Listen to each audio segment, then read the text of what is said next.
Hello and welcome back to the Press and Play podcast. I'm your host, Jo Fiddy, and I am melting. I am recording this on a Tuesday and this is going out on Thursday, and we are having a gigantic heat wave, aren't we?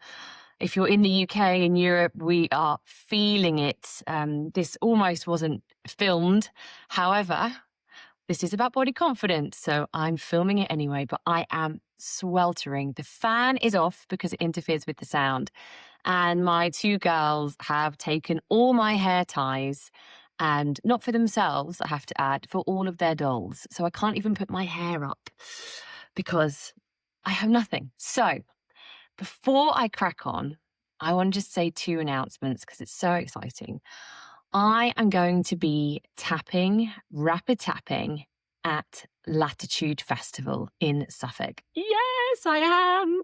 So on Friday the 24th in the Mind, Body and Zen area from 3:00, I will be on the Heart Bus and I will be doing a rapid tapping live talk and demo, and I would love to see you there. So if you are at Latitude Festival, come along and say hello. Also, I am going to be at the Pause Summit. This is the UK's biggest menopause and health summit, and I will be there on stage in the exhibition area talking about the power of tapping and how it's so important for hormone and perimenopausal health. And I really hope to see you there. It is on the 10th of October at 11:45. So come along and say hello. I would love to see you. So this episode is all about body confidence, which can absolutely be challenged in perimenopause, in our 40s and 50s, as our body does change. And this is all about helping you through that change and navigating it and finding out why we feel the way we feel. Like, when did we learn? And I'm not even talking about perimenopause here. Like, when did we learn not to like ourselves? When did that happen? And how can we not only protect ourselves, but future generations from this body confidence soundtrack that's playing in our lives? I have a 3 and a 7-year-old. And my 3-year-old, she can just rock around and just do her thing. But my 7-year-old, I can tell it's starting to drop in, noticing how she is in her body, noticing other bodies, noticing my body. That's another thing. Who has that? Who has children where they comment on your own body? Not in a malicious way, just in an observational way. But if you're not confident in yourself, how does that make you feel? What conversations are coming up? So we are unpacking that. It's summer, so I thought it was a great time to bring this up.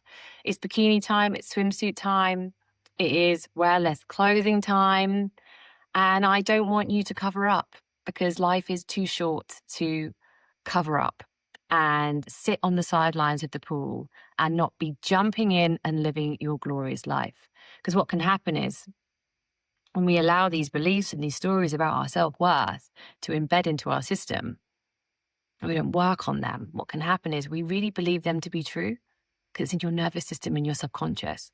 And what can happen is we start to slowly walk backwards through life, looking at a moment in time that we have made an iconic, internalized this iconic version of ourselves that we must forever look like.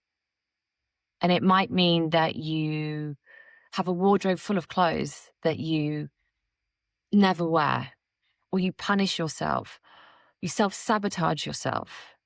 You're going to the changing room and it just doesn't fit the way it used to. And what can happen? We can then go in that cycle where we binge eat, binge drink, and self-loathe all over again and again and again. So in this episode, it's here to help. It's here to empower you. I am an accredited body confidence coach.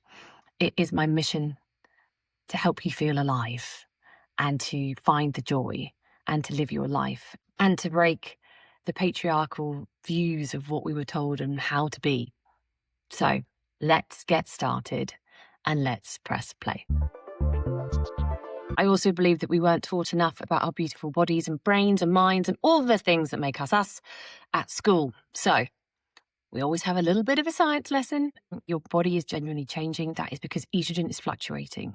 So you might feel that at the moment it's really hot and you're getting water retention. So you might be feeling that PMS bloat that's lasting way more than it did like the day before your period. So it might be lasting a week, or it might just be cycling at the moment. I know in my first menopause, I was in a stress-reduced menopausal state in my 30s that lasted years of my life. I'm now going through menopause again. That's why I do what I do, because I don't want you to feel alone and lost. So in my first menopause, I definitely had extreme swelling. And now I'm in my second menopause and I'm a bit puffy. I don't look puffy. And so that's just how my body is regulating itself at the moment, because our brain is rewiring itself to work without our ovaries. Our body is fantastic, but there are some renovations, and this is one of them. So you might find that you've got more weight around your middle. I'm at the moment feel I've got weight gain all over the place. You might also feel that your hair is changing, your skin is changing. All of those things are taking place in perimenopause. And research actually shows that body dissatisfaction can increase during perimenopause because women often feel disconnected from the body they've known for decades. Not to mention the frustration where everything you used to do in your 30s doesn't work anymore. We'll do another episode on that, but you might be feeling, well, hang on a sec. I'm actually eating less. I'm exercising more. Why am I gaining weight? So all of those things can be coming up right now that can impact your body confidence and how you feel about yourself. You know, and I hear this all the time. I don't recognize myself anymore. And it's not necessarily about your body. It's also about your identity too, and who you are as a person. So all of this can get rocked during perimenopause, and especially in the summer when it comes to body confidence. When do we learn not to like our bodies? When do we learn this was a thing? And I talk about your belief soundtrack. It's going back through your belief soundtrack, all those playlists of beliefs that you've created over the years. And it might be from being teased at school. It could be opening up the magazines that we all devoured in the 90s and the noughties. And it was all about body shaming, how to lose weight, how to get the person if you lose weight. So many things we were bombarded with at a young age. Like the 90s and the noughties was brutal for body confidence. Have you seen it?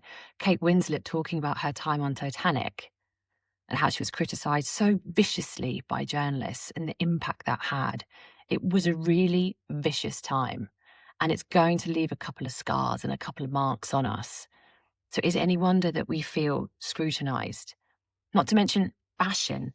Let's talk about fashion, because here's some research that I dug up for all of us.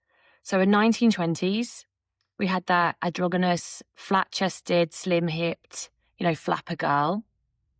In the 1950s, it was voluptuous curves. And then in 1960 and 70, we had that hard pivot to extreme thinness. And then in 1980s, it was fit, toned, and athletic. 1990s, as we all remember, was heroin chic. The 2000s, we went down to the size 0 and the low rise jeans, remember them? And then curves did return for a while, and then we're back down again to skinny. And how many of us are reliving the 90s again? That heroin chic is terrifying. And I think if you have children, you also feel worried for them too. You don't want them to go through it. What does that say? 4 completely different bodies in 80 years. Women's bodies are a fashion accessory. 1 minute you're in, 1 minute you're out. So have you heard of the mirror fallacy and how it can impact body confidence? It's the idea that humans were never meant to see ourselves this much. And I first heard about it from creator Avi Gill, and it blew my mind. And when you really think about it, it's true.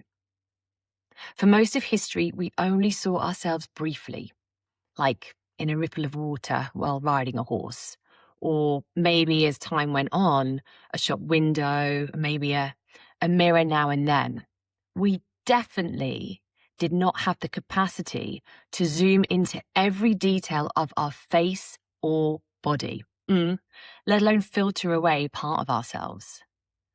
And now we see ourselves more than any generation in history, in mirrors, selfies, Zoom calls, photos from every angle. Our brains were not designed for this.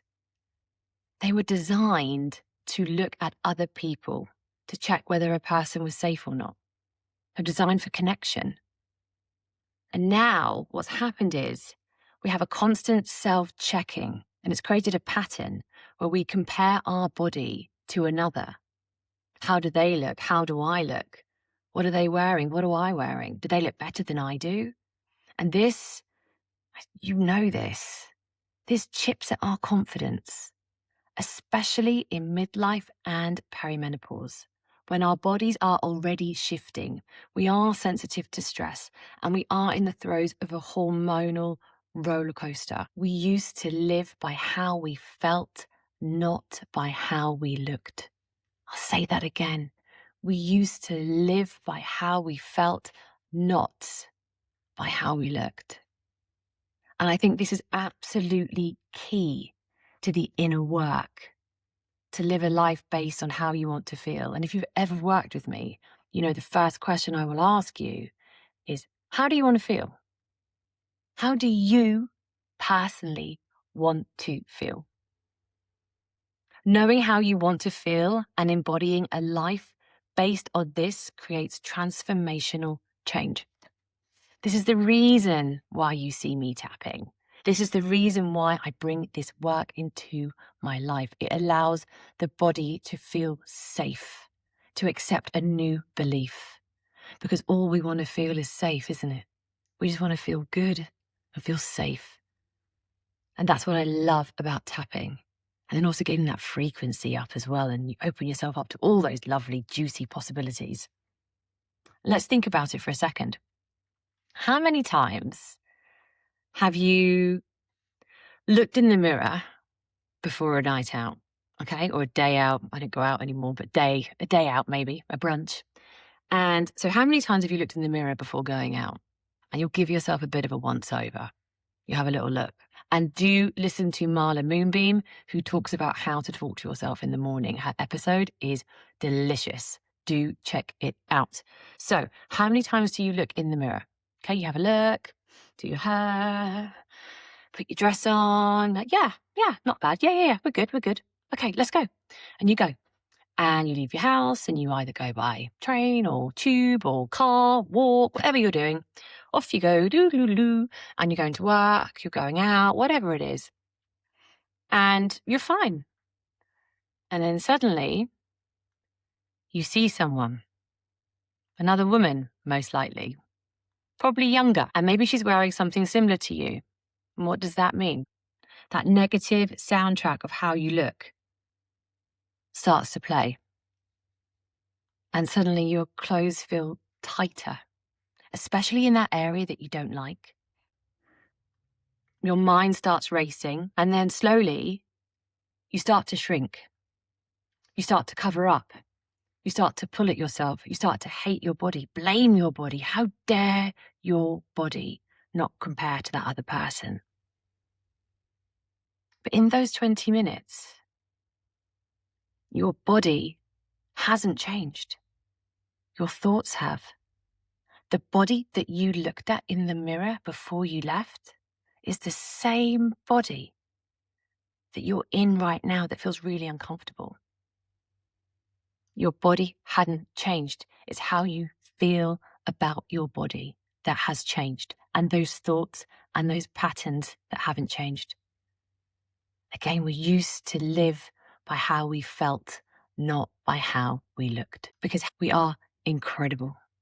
We are fantastic. And it's time, if not now, then when we stop becoming a fashion accessory and we break those patterns that tell us we have to hide because of how we look or who we are. All bodies are welcome on the beach. There's nothing set in stone that says otherwise. Every body deserves to feel alive and live and feel the sun on their skin. There is no sell-by date. You, darling, are not a pint of milk. You are not going off. So don't live like you are. We used to live by how we felt and not by how we looked. And so I'll ask you, how do you want to feel? How do you want your children to feel? How do you want your loved ones to feel about themselves? Because we are only at the halfway point, and it is a tragedy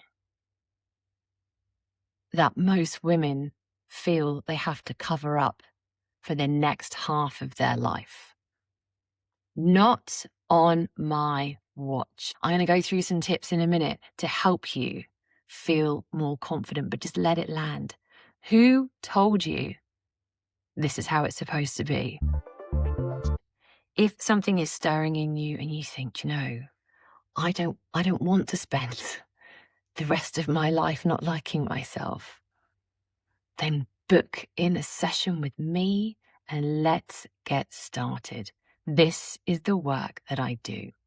We work on your belief soundtrack. We work on the patterns. We unlock what is taking place in your life. We focus on one area that you want to change. You can find out more at joefiddy.com. Last summer, I decided I was done letting my reflection run the show. I wanted to feel lighter, freer, more present. And more importantly, it's just for me personally, I wanted my girls to see a mum who lives at the beach and not hides at the edges of it. I want to be in the photos. I don't want to look back and be like, where am I? Because I tell you, you are the youngest you are ever going to be right now. Get in the photos. Get in the photos. In 10 years' time, you're going to look back and think you were absolutely gorgeous. In 20 years' time, you won't believe what you've been telling yourself. When you're in your 80s and your 90s, you are going to be, where are the photos of me in my 40s and 50s? You'll look back with wonder. You know how you look back on yourself now in 20 years and you get those Facebook reminders and you look at yourself and, oh my God, I was so young. What was I thinking? Exactly that now. Exactly that now. You are going to look back at this moment in time and say, what was I thinking? I was friggin' awesome. So embody that belief because you are awesome. So I set myself 3 holiday body rules. Number 1 is one and done. I decide in the morning how I look, what I'm wearing, and then stop rechecking. Just go. Speak kindness, speak love to myself. If I feel myself spiral, I pull it back in, speaking to myself with love and kindness. I look at all the things that I love about myself. Bring that in, boost that part that needs this more than ever. Okay, number 2, see less, feel more. I only check the mirror when I need to.